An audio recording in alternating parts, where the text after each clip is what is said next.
fights with passion, and he inspires. Are you ready for a war?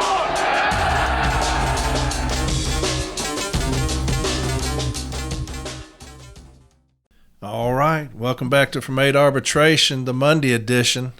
I told you I'm going to have Mr. Tyler Vasseur on, as well as Mr. Ernest Gonzales from Branch 421. Both of them are part of the Buil to Fighting NALC, the BFN, as they call themselves. I'm going to let them talk to y'all about all that. We just got off our Zoom call, and so they're going to come on and talk to y'all about what they are, what they're about, what they're going to do. What they're going to look like at the convention. And so I'm excited for that group. I'm excited for that movement. We need that movement now more than ever. And I kind of chime in a little bit and tell them so. So I'll let them speak for themselves. A few things before we get into that. It's not going to be a long episode at all. But I talked about the LMOUs when we were talking to Mr. Lang. And he said that he had something in his LMOU that I found very interesting. And I was like, we need to have a database. It'd be good to have something where everybody could send in their LMOUs, just different little things that they have in their LMOUs that are probably pretty unique. And so it'd been great if NALC, if National had that, where people could look that up and see what kind of things do people have in their LMOUs, something that I had never thought about. Something that's very unique, sort of like Mr. Lang's from his branch. I thought that was very unique. Well, From 8 Arbitration is going to do that. I had Miss Mallory Sutton. She reached out today, and she said that she's going to get that going on the From8Arbitration.com website. She's going to make a page just for those LMOU provisions that are unique, that maybe everybody hadn't heard of. And so we're going to do that for you. We're going to do that for the entire country on From 8 Arbitration. How's that sound? And every bit of that has to go to Miss Mallory, and I can't thank her enough. She's a superstar. She does the website with Jeremy McCall, but she is all about it. Man, she is about that business. You remember I used to say that a long time ago. Be about that business, and that's exactly what she is. And I'm going to start pumping this every episode. Every time I do an episode, I'll start putting this out there. So if you have something that's unique in your LMOU, like Mr. Lang, something that probably hadn't heard of, I want you to send that to Mallory at From8Arbitration.com. If you go to From8Arbitration.com, it should have her email address on there, Mallory at From8Arbitration.com. And I'll put this out every episode because I think this is going to be pretty neat to see what different LMOUs have across the country that like that, Mr. Lang had something we've never heard of before, something that we can fight for if we find it interesting or applicable to our branch.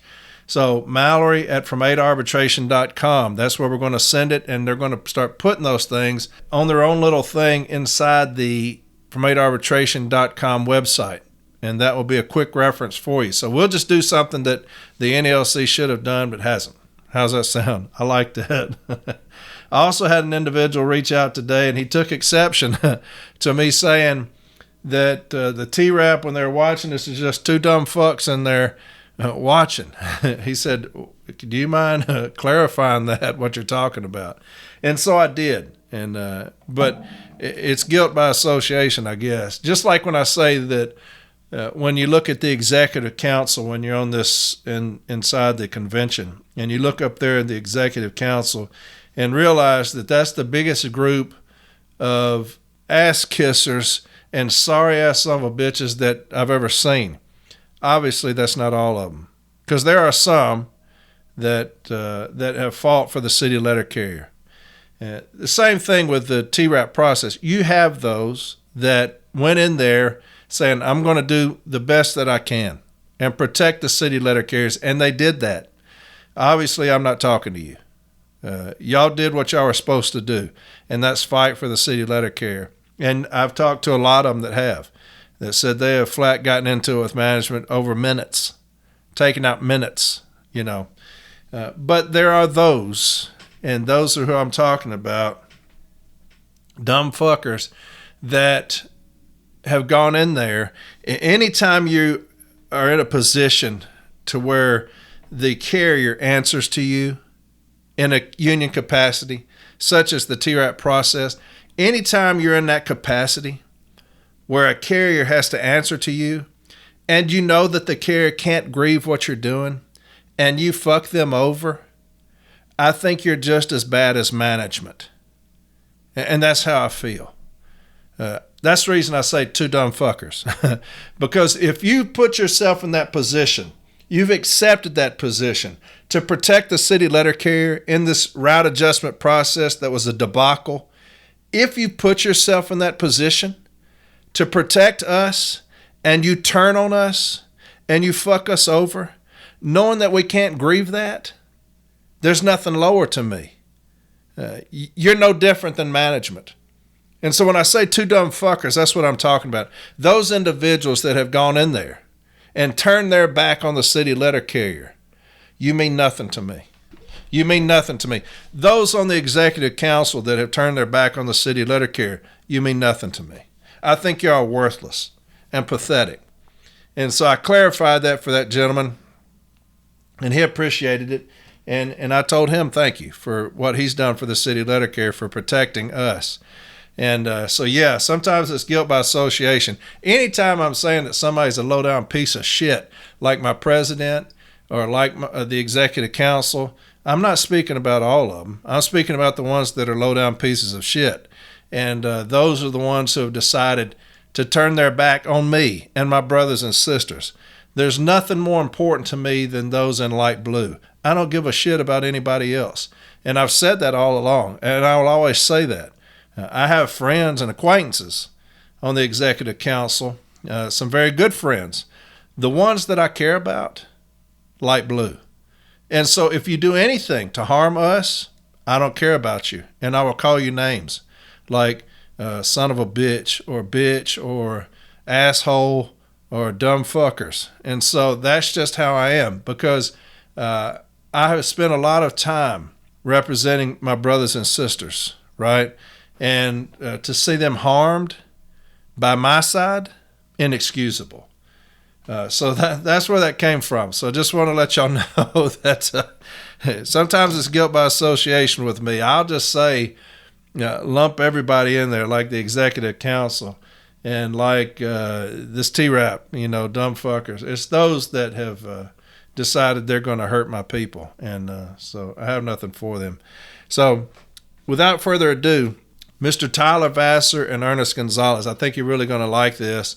It's not too long, but they wanted to get back on before the convention because they have a very militant movement, a very important movement, one of the most important ones we've seen.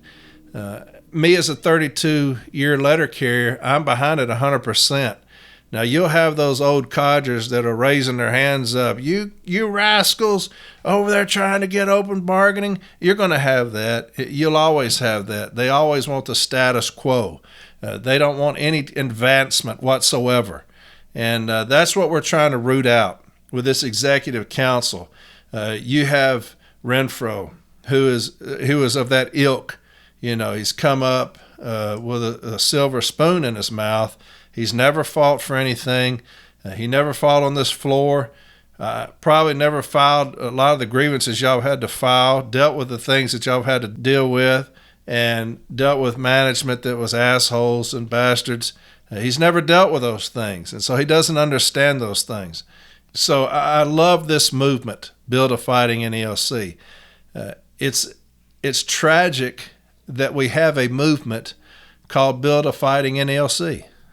It is tragic because everybody should want to be building a fighting NALC. That would be just common sense to me, that we should all want to build a fighting NALC, whatever that looks like. We should all want open bargaining.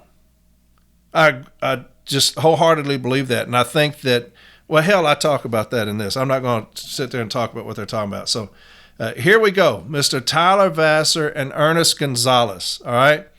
I will not be on the other side of it. So once that's over with, it's over with. See you in Boston Sunday at the meet and greet. Y'all be there, man. I'd love to see everybody. Throughout the week, I'll be in Region 8 Region 8. Now, they'll draw seatings next Friday, I believe, and that's where each region is going to sit.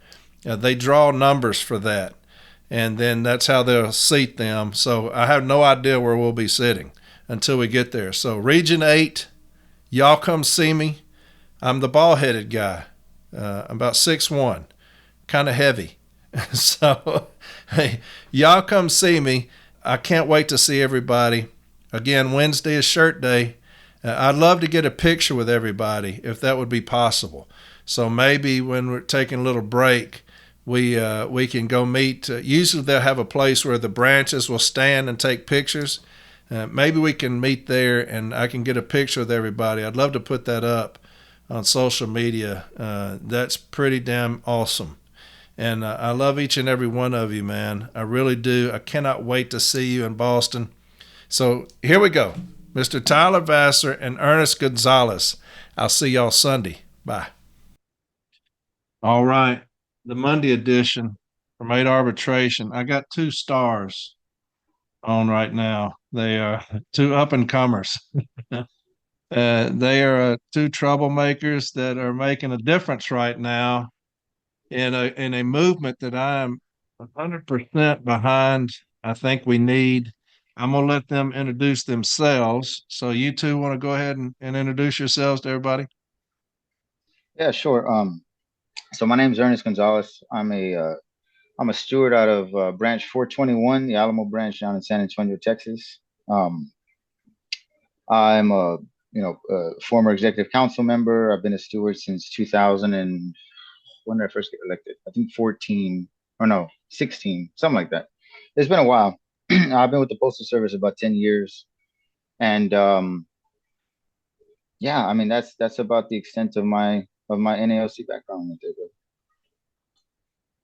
Yeah, my name's Tyler Vasseur. I was just on a few weeks ago, and Corey was nice enough to let me come back on and talk a little bit about what we're doing. I'm a shop steward in Branch 9 in Minneapolis, and I'm also Ernest and I are both on the coordinating committee for Build a Fighting NALC, which we talked a little bit about in that episode a few weeks back.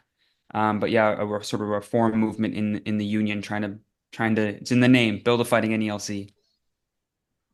All right, Tyler, you and I, we've spoke often. You've been on a couple of times about your movement, Build a Fighting NELC, which I think is an embarrassment that we have to have that. I always say that. And to me, it is embarrassing that we have to have a movement, Build a Fighting NELC. It's absolutely ridiculous. And we got kind of in depth the last time we talked. Both of y'all, if you don't mind, talk a little bit more about what Build a Fighting NELC has planned for the convention coming up, because this is where the rubber meets the road with y'all. This is where everything that y'all been doing kind of comes to fruition right here. So, what does Build a Fighting NELC have planned for the NELC National Convention coming up? Yeah, so I definitely hear you what you're saying, Corey. I think the reality is the thing about it, an embarrassment that we have to have a movement like this. I mean, I get you, I get that totally. The reality is nothing in our society comes without a fight. Nothing, and you talk about this a lot. Nothing in our society just falls into our laps. Everything that I think working class people in general, that unions, that the labor movement has achieved, has come by getting organized and fighting, and that's what we're trying to do. So I hear you, but at the same time, this is the reality, and this is the position that we're in based on the mess that I think our national union is in with the contract, with everything else. So in terms of what we're going to be doing at the national convention, you're right. I mean, this is 6 months worth of activity, of organizing, trying to get people organized is now coming to fruition. You're exactly right. There's a lot of anger. We talked a lot about how there's a lot of anger. There's a lot of restlessness, I think, amongst letter carriers, especially newer carriers, especially Table 2 carriers. And we're trying to do our part to help push that energy and push that anger into a solid direction. And so BFN, CLC has their nice acronym. We're trying to get that as well. Build a Fighting NELC, BFN. We're going to be canvassing and tabling at the national convention to help build the reach of this rank and file reform effort that we're building. And so what does that mean? We're going to have sign-up sheets on clipboards that, members and supporters of BFN are going to have with them. for when they talk to NALC members at workshops, talk to people in their branch, in their region. Just if you're interested in hearing more, getting more info about BFN, about coming to our next, we're going to do a follow-up Zoom meeting. We're not going to do meetings every month again, but we're going to do a follow-up one and sort of, we'll talk a little bit more about that later. But if you're interested in building BFN and being a part of this, you should sign down. We're also going to have flyers explaining a little bit about open bargaining, as well as our 5-point program of what BFN stands for on the other side. And we're going to have 1,000 buttons that say open bargaining now that we're going to be handing out to delegates to wear for the full weekend. And I think Ernest probably has a few other things of what we're trying to do and what we're trying to get out of this convention. Yeah, man. I mean, so the few goals that I would say that we want to get accomplished, at least at this year's convention. This is my first convention. I think it's Tyler's first convention also. So, for us to come to the very first one and start, I guess the havoc that I'm sure that we're going to start, I'm sure it's not appreciated, but it is what it is, unfortunately. So we're planning to canvas and to have like information tables, flyers, buttons, like Tyler was saying, other materials and stuff. The goal, I would think, is to sign up carriers who want to contribute to building a legitimate movement, and a movement that demands instead of asks. For anyone who thinks Build a Fighting NALC is just a few angry kids, I would suggest that they think again, man. We're organized, we're motivated, we're sharp, and most importantly, we're pissed off, man. If I was the powers that be, I wouldn't take that lightly. The time for accountability is yesterday, and our union has a lot to answer for. Any members that would like to assist us in building this thing, please let us know. Because if there's anything I've learned in my decade here, it's that, how do I phrase this? Superman isn't coming to save us. It's up to us. Help us keep this institution, and not just for ourselves, but for the generations after us who want nothing more than to provide for themselves and their families. And I don't know, or I don't think that that's too much to ask for. If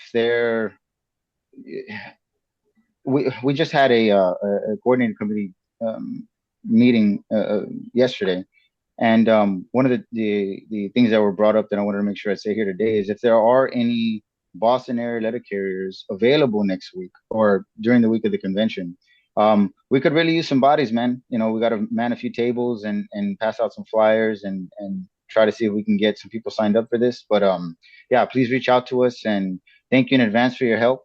I can't tell you how much I'd appreciate it, and we intend on having a WhatsApp group during the actual convention, so we can, again, for most of us, it's our first convention. I try to get as versed as I can in the Robert's Rules of Order. I'm sure they're going to try and finagle those any which way they can. So, the WhatsApp group is just a way for us to just to stay on our toes. And again, it's a big hall, it's a big convention center. We're never going to be right next to each other the entire time. We're going to be with our respective branches, obviously. So that'll give us an opportunity to stay on our toes, man. So I mean, yeah, for the most part, I think that's all that I have for at least this convention right now. Aside from the actual event that we're planning on throwing on Wednesday, but I'm sure we'll talk about that later. If not, we can go into it now. Yeah. I'll just say one thing real quick, is that WhatsApp group that Ernest mentioned there, it's not going to be a big group that everyone can chat in. And so it's going to be hundreds of people just sending crazy amounts of messages. It's going to be just for the admins, just a handful of us on the coordinating committee to put updates in the group. Hey, open bargaining is going to be voted on. Hey, reminder, this is where our meeting is happening. Stuff like that. And so it'll be just kind of an updates channel. We're not going to spam you with a million messages, but just the most important things to try to get those so we can communicate in a room full of thousands of people as effectively as we can. Yeah, well, I think the best selling point for y'all's movement right now is the actual shape we're in as far as the contract. I mean, if that doesn't sell people on what y'all are doing, y'all's movement right now, I don't know what will. You'll always have those crotchety old men that are going to stand up there, hobble up to the podium, we call for the question, what do these young kids think they're doing coming in here trying to change how we've been doing things for the last 30 years wanting to know what we're asking for. I think that the best selling point y'all have is to say, look at the current state of affairs up there where the contract is 400 and some odd days. It's 2 weeks here, another 2 weeks, another 2 weeks. Where are we at? At least if we were told, hey, look, this is what we're asking for. Like I said, I don't want your blueprint. I don't want your game plan. What are we asking for? So I think that they're selling y'all's position for you right now. You're talking about, Ernest, you're talking about asking for stuff. When people talk to me about remedies on grievances, I tell them you'll always get 100% of what you don't ask for. Yeah. If you don't ask for something, you'll always get it. You'll never be upset. If you never ask for something, 100% of the time you'll get it. And so when you talk about selling your position, what are y'all looking for? What are you asking for? Shoot for the moon, baby, you know, and you do have a movement. I would call it a militant movement. I like that word. That attracts me to when people say, hey, we're a militant movement, because my NALC is not what it was when I first came in. We have slidden so far. It's all turned into politics and backroom deals with management. You know, you see this shit going on with Barner and labor. That's what our union has turned into. And now you have this group, Build a Fighting NALC. You know, they said, here's what we're going to do now from now on as far as the union's concerned. We're going to fight for things. We're going to become militarized, militant, and we're going to show up and show out. That doesn't mean y'all going to be, you know, coming there kicking over chairs and shit, but we're going to show up and we're going to show out. Whatever happens, happens. You know, y'all are young. Whatever happens, man, that's going to happen. Just don't give up. You know, people like me are for you. I'm 100% behind you. I'm going to do an episode a day. If y'all want to sneak in there and get on one of those, man, you're more than welcome to. Definitely. And talk about what's going on. If you have any last minute things you want to talk about, you're more than welcome to do that. Now, last time we talked, Tyler, you talked about getting a room. I put up on social media the GoFundMe, I believe it was, and was going to do that again. Where are we at? How's that going? You're in it's for an in-person meeting, right? Yeah, that's right. Yeah.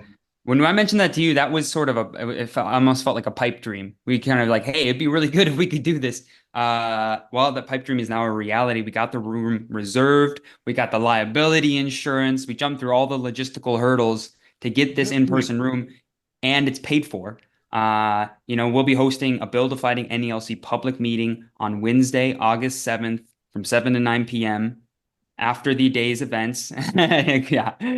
It's room 107AB. It's off of Exhibit Hall C. Oh, there'll be a map. We'll get this info out. We're going to send an email out later on, and we'll make sure this info gets out there. It's at the Boston Convention Center. And so after after the day's events, after you go to the workshops, go out, get something to eat, and then come in and join this public in-person meeting. We've had these for 6 months now. We've had Zoom meetings. I think it's wonderful that we have this technology that we're able to meet across this gigantic country, but nothing beats an in-person meeting. And, you know, there's going to be, I think it's going to be electric in there. It's a 400 person capacity room. I want to see people busting out the door, hanging from the rafters. No, I'm just kidding. But, you know, it's like, I think get there early because we've got a lot of interest here, and we've got the room for a good chunk. And so you don't need to show up right at 7. We're going to be in the room already by that point. We're going to get started by 7.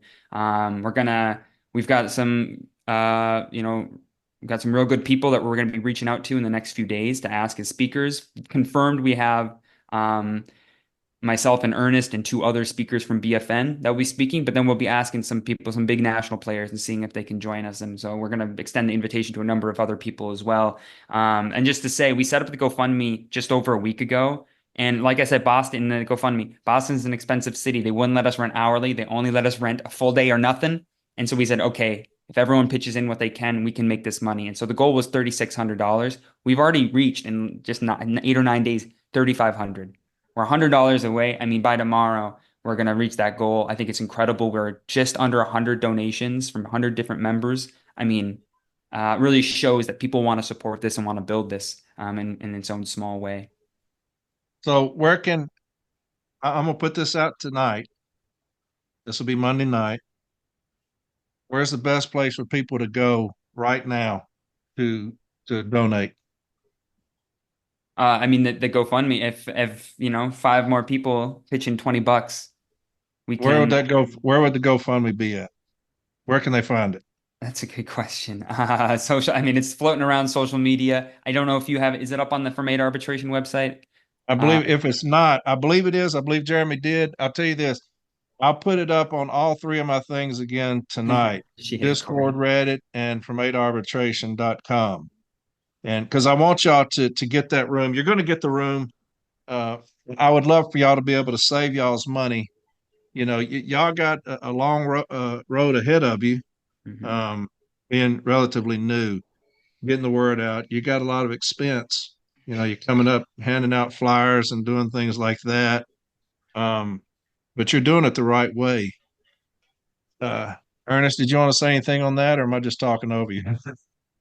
No, man. I mean, to see that, I mean, let's do the math real quick. If it's only just over 100 donations and we raised $4,000, there's a couple of people in there, members that really dug in their pockets. And I can't tell you how much it means for us younger folks that we're getting the support that we're getting. And I know that we're starting to get this tinge that, we're a bunch of these young rebel rousers. My brother in branch 421, Raul Reyes, has been in his branch for about, I think he's been in his branch for 30 years now. And so me and him are very close. And, I don't want carriers that are in a position like his to think that we're going to go out there and flip chairs, like you said, and spray paint the walls and take the Joker from the Dark Knight approach and blow the building up. We understand that older carriers who recognize that their union has, I don't want to, I guess, use the word diminished in its capacities throughout their career up until this point. And I want them to understand that we understand that. We're not here trying to put you guys in a position where you're going to throw away a 30-year career because we're going to ask you to go on strike tomorrow or do something crazy like that. We're here to make sure that this institution is not just here for our careers, but here for our retirements. I would like it to be there for all of the carriers listening now, for their nephews and nieces and sons and daughters, and people who don't necessarily want to go the education approach and become engineers or doctors. You don't have to. There is a craft out there, at least to some extent, that as long as you're willing to work hard in really crappy conditions and really shitty circumstances, you can provide for yourself and your family as long as you're willing to work for it. And I don't think that's too much to ask for. So for the older carriers that I know there's concerns out there that, well, they're young kids, it's a young movement, and they think that that we're just out here to, like I said, flip tables and throw this down the drain, because for us, we can start over. If we need to start, me and Tyler need to start a new career next year, we can do that. We still have time. But we do recognize that there's a hell of a lot of carriers that don't have that anymore. And, I just want them to know that I always keep you guys in the back of my mind. Like I said, my brother Raul he's a really close acquaintance of mine, and I always see him when I see other carriers that are 30 years in. And I'm not going to do anything crazy, or we're not going to do anything crazy to jeopardize that. So we accept all the support that we can, but we're not forgetting about the people that have continued to deliver the mail in these really crappy circumstances to give us the postal service that we came into. And so that's really all I can add to that. I'll also just say, I'll just say also, like, to build off of that a little bit, I think I mentioned a little bit how much nicer it's going to be in person than on Zoom, but it's not just about, finally we'll be able to see each other in person. We joked on our coordinating committee meeting the other day that we don't know how tall each other are, so we're going to see each other in person for the first time. Someone's going to be 6'5" and someone else is going to be short. But you know, it's not just for that reason, although that's going to be nice. I know I really enjoy in-person socialization a lot more than being on the computer. But the importance of this meeting is going to be us being able to set forward our goals, our program, our vision for transforming NELC and for building a fighting NELC that members can be a part of in the months and the years to come. And I think it can make this feel very real for people. This isn't just people who talk a big game online, and when push comes to shove, you get butterflies and you're not going to stand up and fight for what you believe in. No, we're gonna of course, I'm going to be a little nervous. Who isn't when you do some public speaking? But hell, when you get up there and you give something fiery and the crowd reacts and people like what you're saying, which I know our message does resonate with people, both on the convention floor and at this public meeting, it's going to make a big difference. And so I just wanted to add my 2 cents on that part. Basically, the convention is going to be one huge blind date. You're going to show up, you know, you're going to show up people that you've been talking to for a year online, and, you know, they don't have their real names, they got their code names, whatever. And you show up for the first time, you're like, you're not, you're not anything like I thought you'd look like. I remember they thought I was a short, fat dude with a big beard, you know. So they got the fat part right, but I'm about 6'1". So Oh, there you go. Damn. That's what I'm saying. yeah. So other than getting the word out, now y'all are going to get the word out. Obviously, you've been getting the word out. You've been all over the place on a lot of different podcasts, a lot of different venues. I listened to you on, I can't remember the national podcast you was on one time. I can't remember the name of that. The majority report That's it. yeah, Yeah, yeah. I listened to that. You're on that. So you've been getting the word out. Y'all been doing a very good job about that.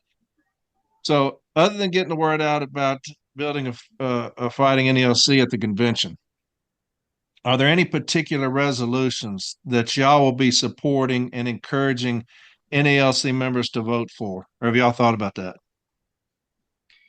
Um, I mean, I haven't had an opportunity to go through all the resolutions that are going to be brought up. So again, I've been putting all my energy towards the open bargaining thing, you know.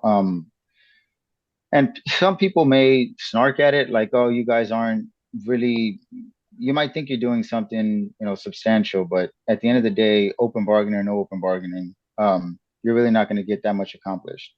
And for, you know, at least for me and Tyler, because we've had conversations about this, pretty deep conversations about this, that in order for us to organize not just the actual employees, but organize the public, you know, because it is their service, it's our service. And, you know, with all the things out there that are trying to make a buck, I don't think that it's us as a civilization asking too much to just have one service that's just dedicated to an actual service. We touch every single door, we touch them every day, 6 days a week for the most part. And it's ours, you know. In order to organize around an actual contract negotiation as opposed to organizing around after the contract's already been decided, you know, you're already 3 4 5 steps behind. You know, you've already gotten screwed on whatever contract that you've gotten. Now you're just trying to be upset and moan and cry over the things that you didn't get that you would have wanted in that contract. If you can organize around open bargaining, now you can start to organize around the actual demands before the contract actually gets negotiated. You know, probably the UPS Teamster strike recently is probably the best example I can think of off the top of my head, where, you know, they were more than prepared to strike. You know, they were having, you know, like display rallies of, we're not actually striking yet, but just to give you an idea of what it's going to look like, you're going to have a bunch of people in brown suits with signs in their hand and not working. So we don't get paid, nobody gets goddamn paid. And I think that is not only is it important, but it's very powerful, you know. And again, I don't want to waste time after we've already gotten an unsavory contract to try to organize this. It's important to do it at the time the negotiations are happening, so then you can have a more immediate impact on what it is that we're asking for. My ultimate goal later on would to be to organize our actual state associations and put them back to work, because there's a lot of them that are just stagnant, you know. And again, after this national convention and we get this behind us, my next goal is to start organizing for those state conventions. And because if we can have an apparatus of state conventions who actively go to Washington, they actively have their members of Congress that they associate with regularly. Now, all of a sudden, when we're going through open bargaining, we can start to organize those state associations with those Congress members and actually put them on the hot seat. Do you support us or do you not support us? You know, because if it's not during the time that we're negotiating our contract, it's just lip service and it's bullshit. So again, ultimate goal, yes. So obviously it's not going to happen this year. You know, for Texas, I know like we have our state convention every other year that we don't have a national convention. So, and that's the reason why we haven't geared towards that yet. But again, after this national convention is over, that's priority number one for me. I don't speak for the rest of the coordinating committee. That's just the that's just the hill that I'm going to be fortifying after the national convention is over. That's right. Yeah. And I mean, just I know it's been said, but it's worth saying over and over again. You got to hammer it down. We got 44 branches and 2 state associations that have passed open bargaining. The vast majority of those are the exact wording from the Branch 9, the first resolution on open bargaining. Some are worded slightly different. It remains to be seen what happens. I've heard that likely there will be a motion from the committee that looks at resolutions or something to probably combine the ones that have the same language. We'll have to see. That's part of the reason why we have the WhatsApp group, to be able to give updates, rather than every single one of the 44 getting proposed and discussed and voted on.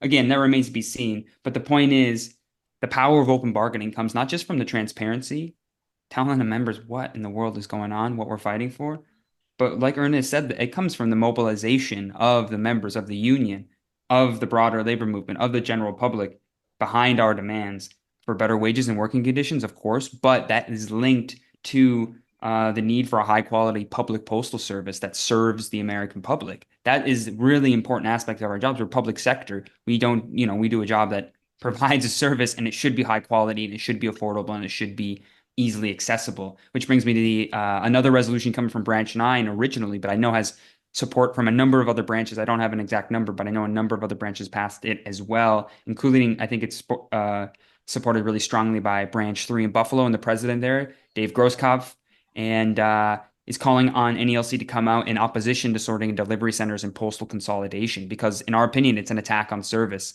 It's going to worsen working conditions by lengthening commute times, lengthening the amount of time it takes to get out to a route. It's going to lower the number of post offices in communities, so that if you want to go to a post office, there's a potential that you got to drive 30 minutes. I think that's going to damage the service.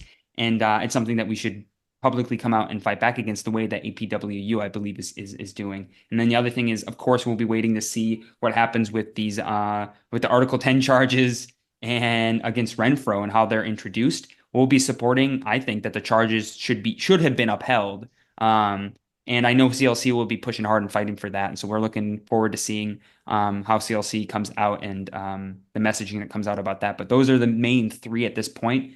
Once we get the resolutions booklet, I'm going to comb through and see what else we got there. But those are the main 3 at the moment. Yeah. So y'all got things planned for the convention. Y'all have been building up for the convention. This is sort of y'all's coup de grace, if you will, is the convention. What are we looking at? Build a fighting NALC. Months following the convention, what does that look like for y'all? Yeah, of course. I can say something, and then I want Ernest to come in as well. I think we need to set, as a movement, we got to set a series of targets and goals to achieve in order to lay the strongest basis possible to go from what we are currently, a loosely organized national movement. We've got strong convictions and ideas, but we're loosely organized. We're just a movement at this point.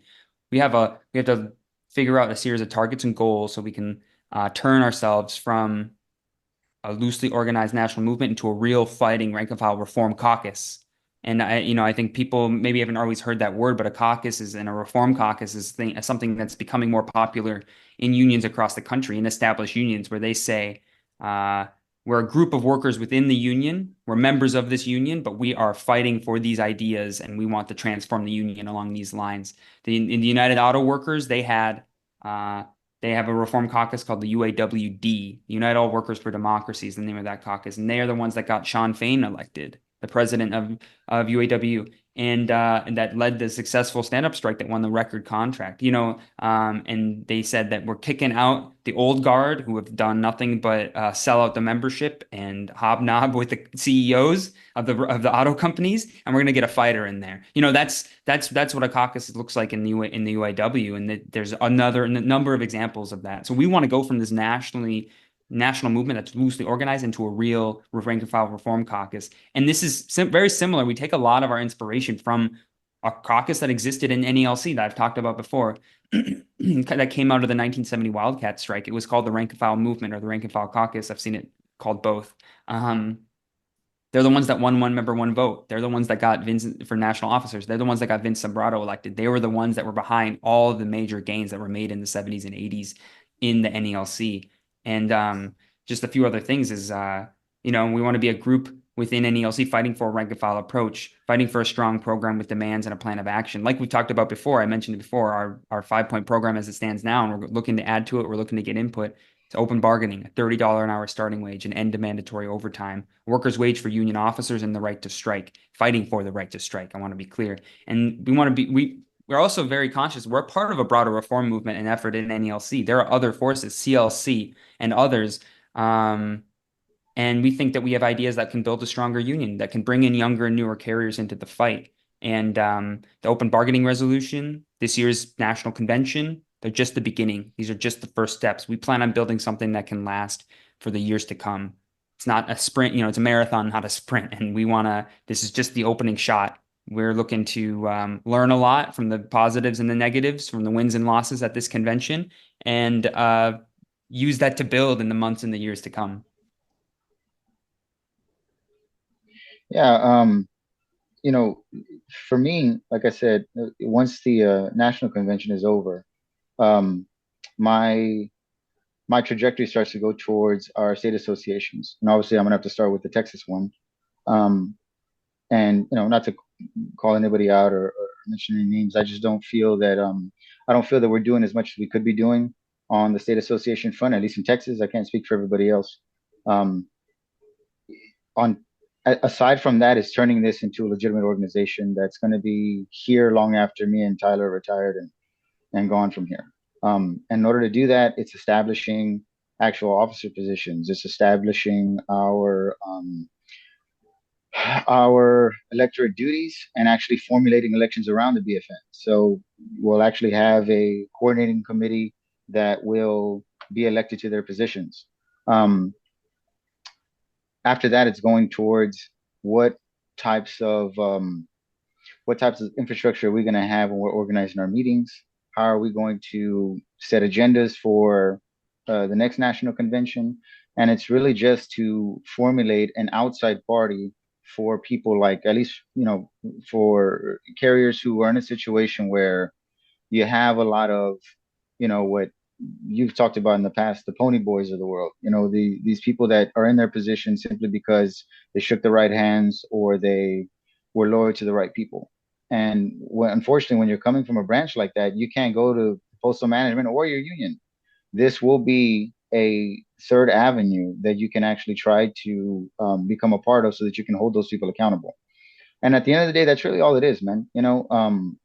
I get into it with management all the time over this instance of, where they did this and this and this wrong. It's like, I can give you 27 examples of your supervisor doing that and then some. So all of a sudden you're trying to hold this letter carrier to this professional standard that you don't even hold your own supervisors to. And if that's the game we're going to play, well, let's play it. I'll be a chess master in that game all day long. So, again, after this and going forward, and people can say what they want about this movement, and I know a lot of people don't have a lot of faith in it. I'm going to see it through, and we'll see what happens. But my intention is to formulate it into an actual institution that becomes bigger than something like Tyler or something like me or the current coordinating members. That it's going to be here long after we're gone. And it gives carriers an opportunity that if our union does fall into a situation where they're stagnant, like we are now, in my opinion, that there's another avenue that you can go to try and reform it again later on down the road. So Well, you'll always have a voice here. Whenever y'all want to come on, y'all are more than welcome to. I'm like I said to y'all a bunch of times. I'm completely bought in. I'm behind it 100%. It's something that should have happened a long, long time ago. And when I started this podcast out, it was about education, and then as you get into it, you start realizing my union is really lacking. Yeah, It really yeah, sucks right now, and it starts at the top, the lack of leadership, and y'all have heard me say that a million times. And you see the willingness to not fight for us on the workroom floor. I've always said that they've abandoned us on the workroom floor, kind of left it up to us to fend for ourselves, which is fine. There's nowhere I'd rather be than with my brothers and sisters on this floor, just flat getting it on. And, and then you hear these whispers of this group, kind of up north starting some shit. And, you're like, man, what's that about? What are they talking about? Well, they're talking about building a fighting NALC. Well, hang on just a second. I'm all for that. But man, I'm excited for you. I'm excited for what y'all are going to do at this convention. Whatever happens, I'm excited for you. And this is just the beginning of y'all. And like I said, I'll be doing that episode. Bring as many as you want to in there as soon as I find out where I'm going to do it. And man, y'all can have at it, talk to the people about what's going on, give any kind of updates if you want to. Either one of y'all want to say anything before we get out of here? I'll just say, I mean, again, I want to plug the meeting. We're going to be sending an email out to our big email list again. We'll be getting it out online as well with a little map showing you exactly where the room is. It's room 107AB, Wednesday, August 7th, 7 p.m. We're going to have a number of speakers. We're going to really sort of set the stage for our plans, and not just at the convention, but going forward. And I'll just say, well, to both of you, I haven't met either one of you in person yet, but Corey and Ernest, I look forward to seeing you both at the convention in person. Finally, I look forward to seeing all the delegates, and I look forward to building a sort of movement that is necessary to transform this union, and to actually put up a fight, not just for better working conditions and wages, but for a public postal service that is functioning and high quality. yeah. You know, for me, it's just getting into a situation now where um, I'm just so tired of seeing, whether it's from the supervisory staff or whether it's from people in our own union, that are just not qualified for the damn positions that they're in.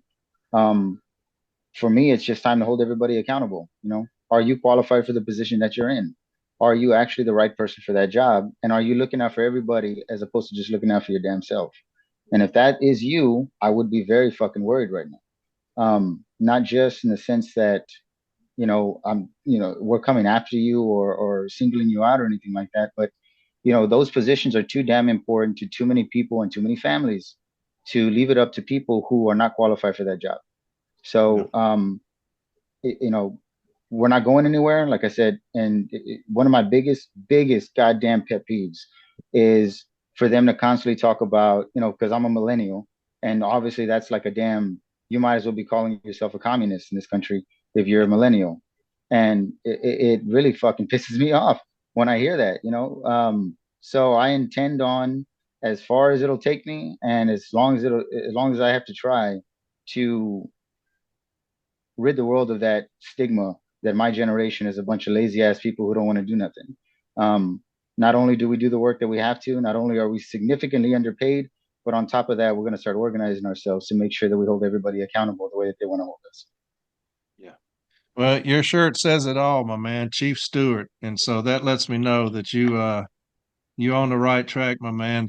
Standing up for your people. That's where it starts. And so when I see you represent the 421, and Got to, man. Got to. Where is it? Here it is. I need one of those shirts, man. Do you have a fat man Uh, shirt in that size? oh, man. I'll make you one, brother. Not to worry, man. All right, guys. Hey, I will see y'all in Boston a few days, man. We'll see each other for the first time. Can't wait to see both of you. And like I said, We'll make it happen during the week sometime, but we'll get together on that. All right. All All right, right. brother. Thank you for Corey. having All us, right, man. We guys. appreciate it. Appreciate Y'all have it. a great week, man. Be safe. You You too. too, brother. See y'all.